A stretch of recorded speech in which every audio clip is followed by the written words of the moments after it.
साथियों नमस्कार।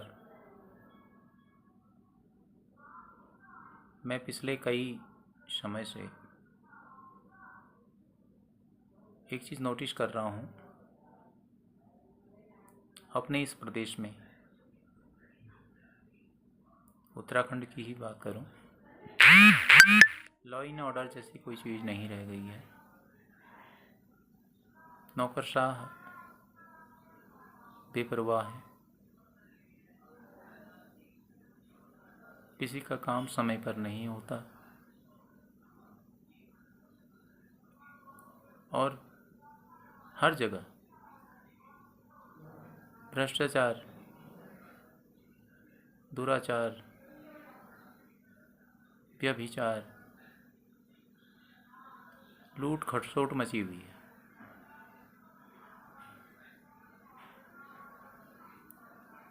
जिसको जिस तरह से लूटना है, जिस तरह से दादागिरी करनी है, जिस तरह से तानाशाही करनी है, कर रहा है।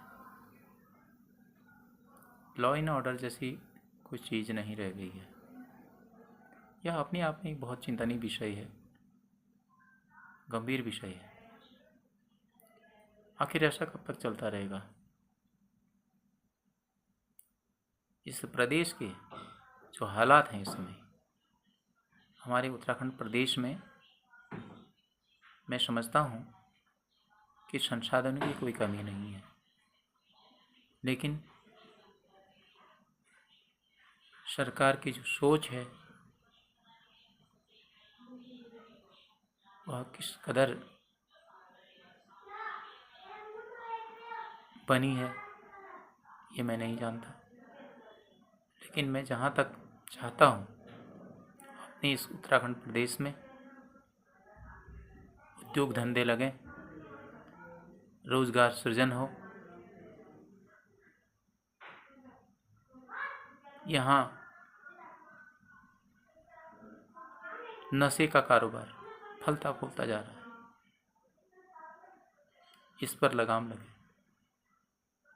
अन्य जो प्राकृतिक हमारे स्रोत हैं, संसाधन हैं, उसका उपयोग कर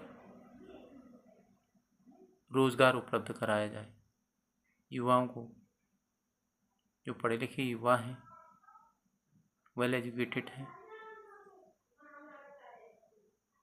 जिन्होंने तकनीक की शिक्षा ली है, बहुत सारे ऐसे युवा मैं देखता हूँ जो हाईली क्वालिफाइड हैं, बेरोजगार घूम रहे हैं, रोजगार की कोई बात नहीं हो रही। आखिर इनके भविष्य की चिंता कौन करेगा? अगर सरकार इन युवाओं की चिंता नहीं करेगी तो कौन करेगा? अभी आप देखेंगे कुछ समय पश्चात अभी चुनाव होने हैं, चुनाव नज़दीक है, तो इन चुनावों में बहुत सारे लुभावने वादे किए जाएंगे और सारे के सारे जो वादे हैं वो कुछ समय बाद रेत की तरह हो जाएंगे। जिस प्रकार से हम हाथ में रेत रखते हैं और वो रेत का एक टुकड़ा भी हमारे हाथ में नहीं बचता है, फिसलता चला जाता है, इसी प्रकार की सरकार की घोषणाएं होती हैं। तो साथियों, इन बातों पर ना आकर हमें अपने बुद्धि विवेक का सही इस्तेमाल करना है और अपना सही जो राजनेता है उसको चुनना है। बहुत हो गया इस प्रदेश में, बहुत सारी चीज़ें यूं ही चलती जा रही हैं और जो जनता का पैसा है, जनता के पैसों का बहुत ज़्यादा दुरुपयोग हो रहा है। मैं तो यहाँ तक कहता हूँ कि जितने भी चुनाव आते हैं, ये अनाप शनाप जो पैसा बर्बाद होता है, चाहे वो पोस्टरों में, बैनरों में, झंडों में, ये बंद होना चाहिए और सीधे तौर पर प्रत्यक्ष चुनाव होने चाहिए। खासकर